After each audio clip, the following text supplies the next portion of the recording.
सुबह होने को थी।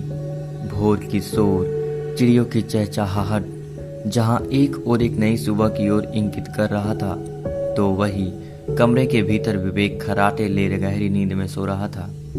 पास बेचैन बिस्तर पर करवटें बदलता युग पूरी रात कैसे बीत गई यही सब सोचकर हैरान हो रहा था। इसी बीच उसके फोन की लाइट ब्लिंक की। उसने फोन उठा के देखा तो किसी का व्हाट्सएप मैसेज आया हुआ था। ये देख, युग का मन उदास हो बोला, साला हो गई सुबह, अब आते रहेंगे गुड मॉर्निंग के मैसेज। इन लोगों के पास कितनी फुर्सत होती है ना कि ग्रुप बनाओ, दोस्तों को जोड़ो और फिर उन्हें इरिटेट करो। मजे की बात यह है कि साला उसमें भी कोई मजाल है कि चू भी कर दे या कभी तू मैं कर ले। एक अपनी जिंदगी है, बिल्कुल निराश।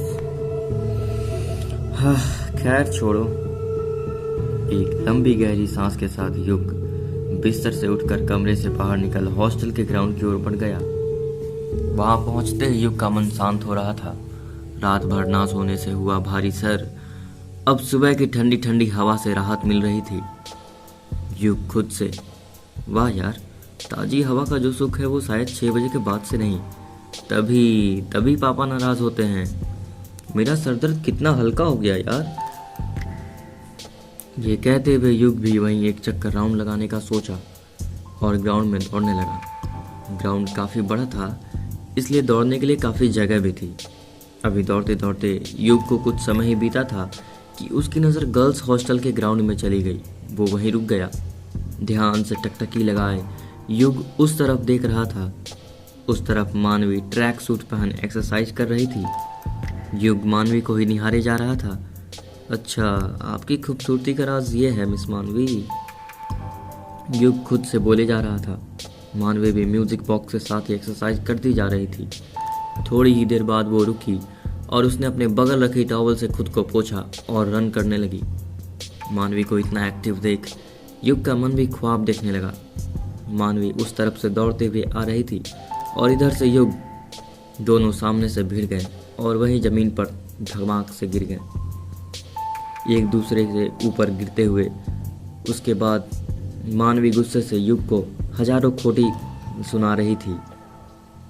वही युग उसके बाजुओं के कसे एकटक उसे ही निहार रहा था।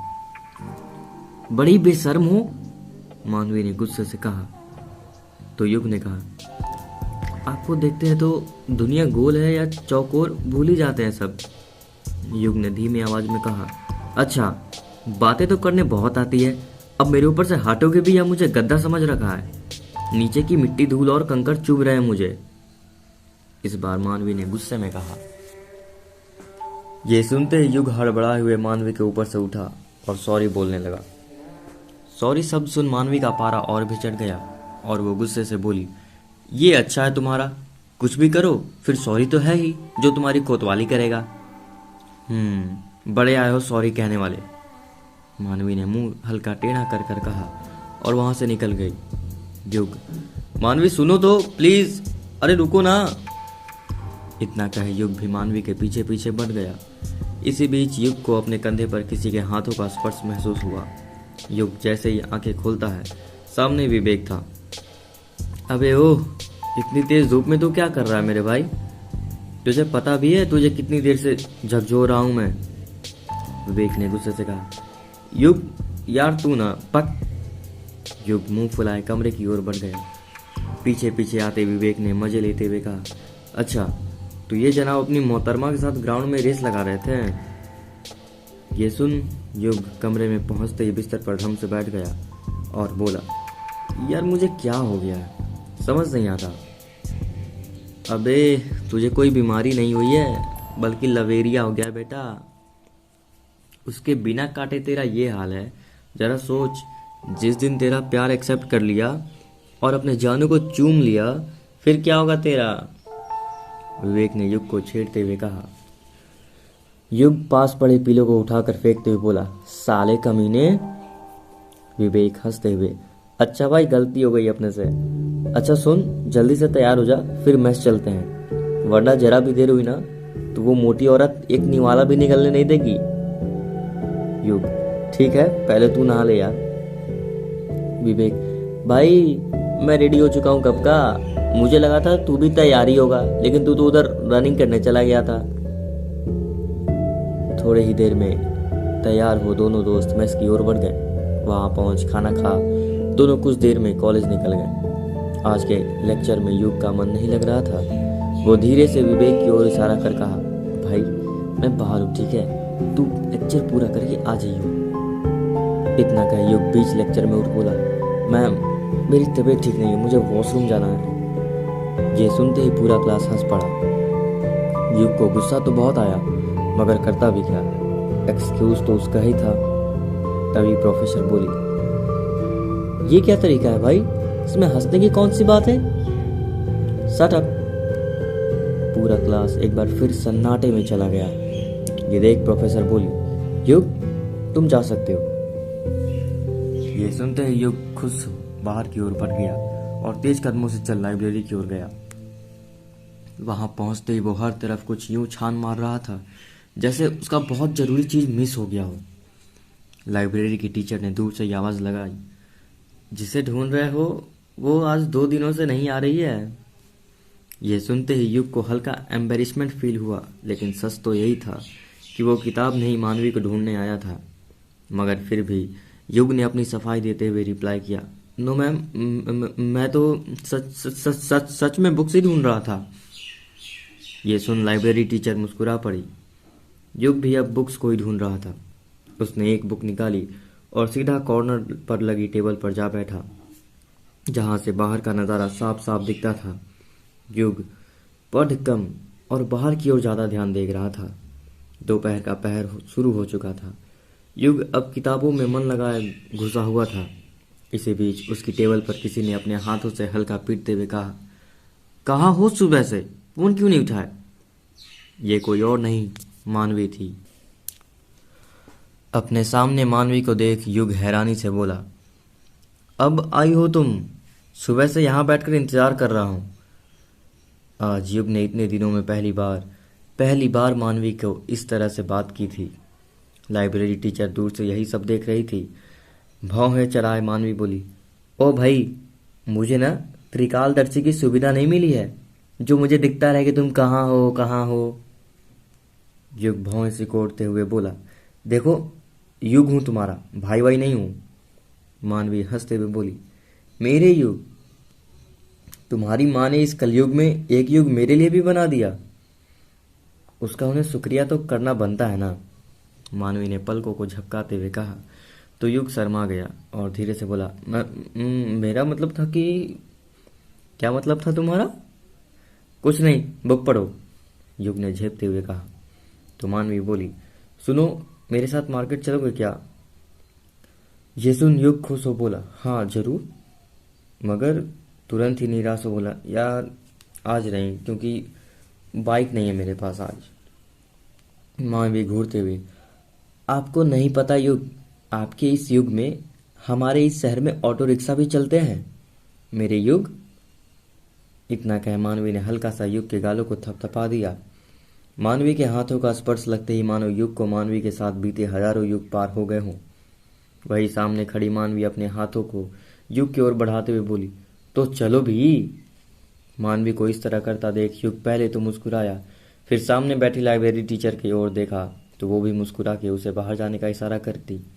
ये देख युग बोला, मानवी तुम यूं ही मेरे साथ हर युग बिताना चाहोगी? इस वक्त युग की आंखों में प्यार और अपनेपन का दर्द साफ झलक रहा था। मुस्कुराते हुए मानवी बोली, जब तक तुम चाहो। ना जाने क्यों मानवी का दिल ये बार बार कह रहा था कि युग इस युग में उसका नहीं हो सकता, मगर वो युग को हर्ट भी नहीं करना चाहती थी, क्योंकि अब बारी थी उसे युग से माफ़ी मांगने की। दोनों लाइब्रेरी से सीधा भोपाल की मार्केट में निकल पड़े थे।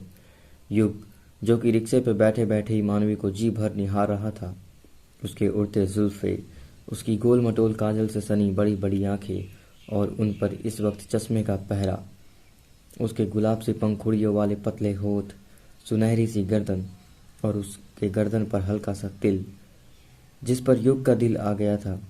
युग खुद से मन ही मन बोला, ओए तिल, जिस जगह पे तू है ना, वहाँ एक दिन मेरा दिल अपनी मानो को किस करेगा। ये सोचते ही उसके चेहरे पर हल्की सी मुस्कान बिखर गई। दोनों रिक्शे से उतर भोपाल के मार्केट के सामने लेने बढ़ गए। धूप की चमक में मानवी और भी खिल रही थी। उसकी खूबसूरती से कायल युग झोला लिए उसके पीछे तो कभी आगे चलता रहता। ये देख मानवी खुद से बोली, भगवान ने मेरा पर्सनल बॉडीगार्ड भेज दिया है। देखो कैसे मुझे इतना सिक्योरिटी दे रहा है। जहाँ एक तरफ मानवी बहुत खुश थी, वहीं दूसरी तरफ युग भी। शायद ही नहीं, प्यार उन दोनों के बीच घुल गया था। हवाओं में उड़ता मानवी का बाल और उसकी खूबसूरती को कोई और ना नजर लगाए, इसी चीज की चिंता युग को खाई जा रही थी। युग जितना बेचैन था उतना ही खुश, क्योंकि पता नहीं कब अब वो दोनों फिर इतनी देर तक साथ होंगे। यही सोचते सोचते युग एक बार फिर अपने ख्वाबों में डूब गया। उसके और मानवी के बीच बजता बैकग्राउंड म्यूजिक उसके दिल को थाम लिया था। युग एकटक मानवी को ही निहार रहा था।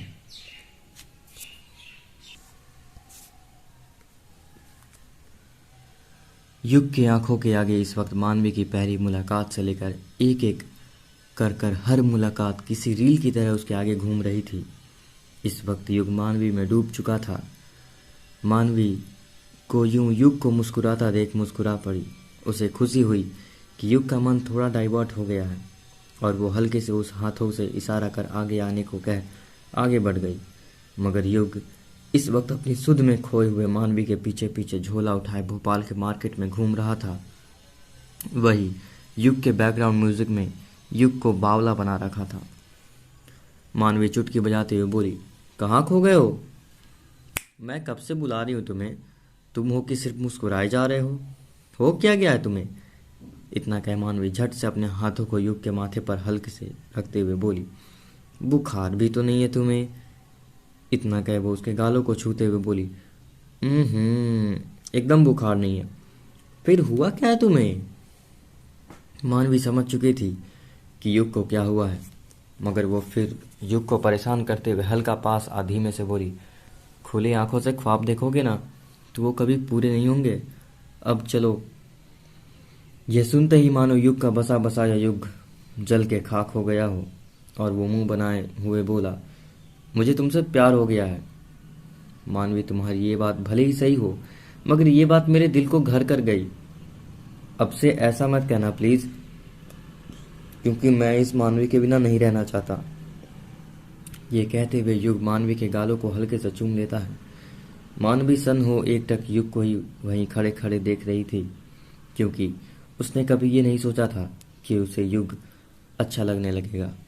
लेकिन खुद को डाइवर्ट करते हुए मानवी बोली, युग, हमें बाहर निकले हुए बहुत देर हो चुकी है, मुझे लगता है हमें कुछ खा के निकलना चाहिए। इतना कह मानवी युग के हाथों से कुछ झोले ले आगे बढ़ गई। इसी बीच उन दोनों को कोई देख लेता है और वो खुद से बोला, अच्छा तो ये माजरा है। आखिर कौन था वो जो उन दोनों को देखा? जानने के लिए सुनते रहिए इस स्टोरी को। धन्यवाद।